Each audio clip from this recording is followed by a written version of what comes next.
So can vitamins actually improve your erections?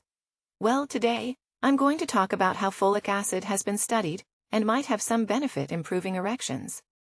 If you like what you see, please don't forget to subscribe and like this video, because it certainly helps people find my channel. So why folic acid isn't it? What we supplement pregnant women? Why would men benefit from folic acid? Folic acid actually plays a role in the production of nitric oxide. Nitric oxide is essentially the beginning of the erection cascade. So it's essentially like the ignition to your erection. And so there was recently a study that was published, looking at multiple different studies and combining all the data on folic acid and erectile dysfunction. Before this came out, it was really unclear if folic acid had a benefit at all. Some studies said it did, some studies said it didn't. So let's look into the data and find out more. So for this study, they looked at a couple of different types of populations or patients that were recruited in the study.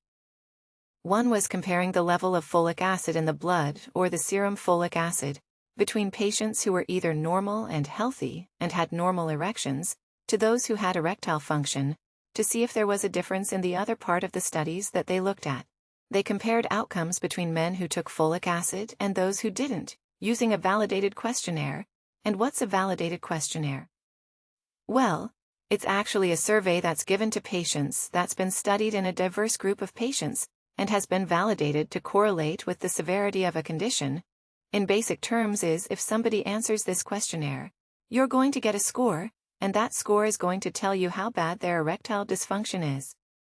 And so when they looked at all the different studies on folic acid and erectile dysfunction, they came down to 9 studies. Of those 6 looked at serum folic acid levels in a number of healthy men and men with erectile dysfunction. They had a total of 982 men with erectile dysfunction and nearly 850 normal healthy men. And what they found when they looked at all the data combined was that those who had erectile dysfunction had a lower serum folic acid by 0.94 nanograms per milliliter.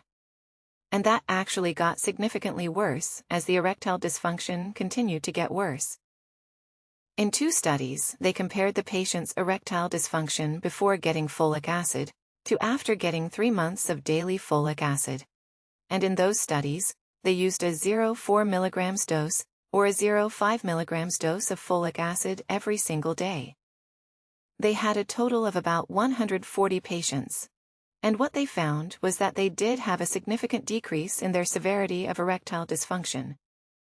So for example, they found that people went from having severe erectile dysfunction to mild to moderate erectile dysfunction.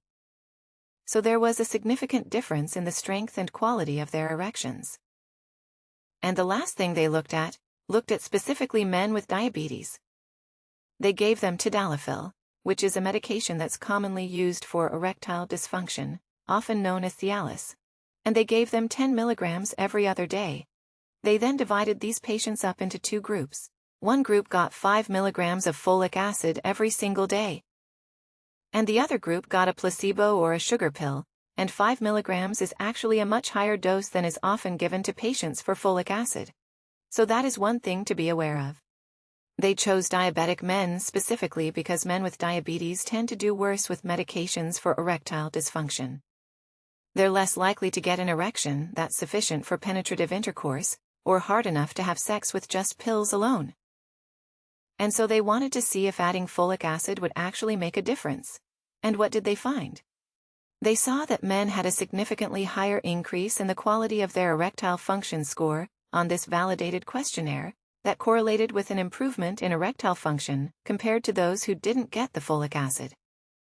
As I mentioned this, it was a higher dose of folic acid, but they didn't have any dangerous side effects, and no one in the state dropped out because of the dosage of folic acid. The side effects included a mild headache, some lower back pain, and some flushing. So what is the take-home from this?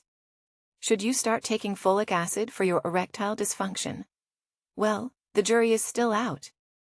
What is the right dose you should take and for how long is the benefit going to last? But at this time, I can't say definitively yes. Go ahead and take folic acid supplements.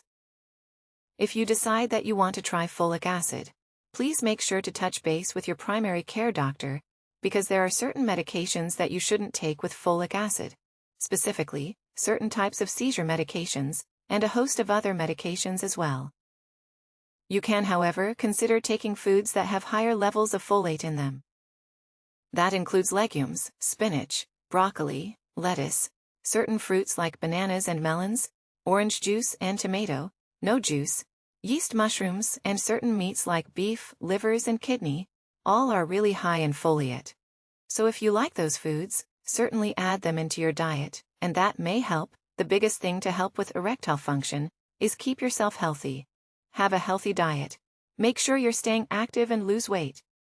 Those sorts of things will absolutely help you keep your erections strong and ready to go when you need them. As always, remember to take care of yourself because you're worth it.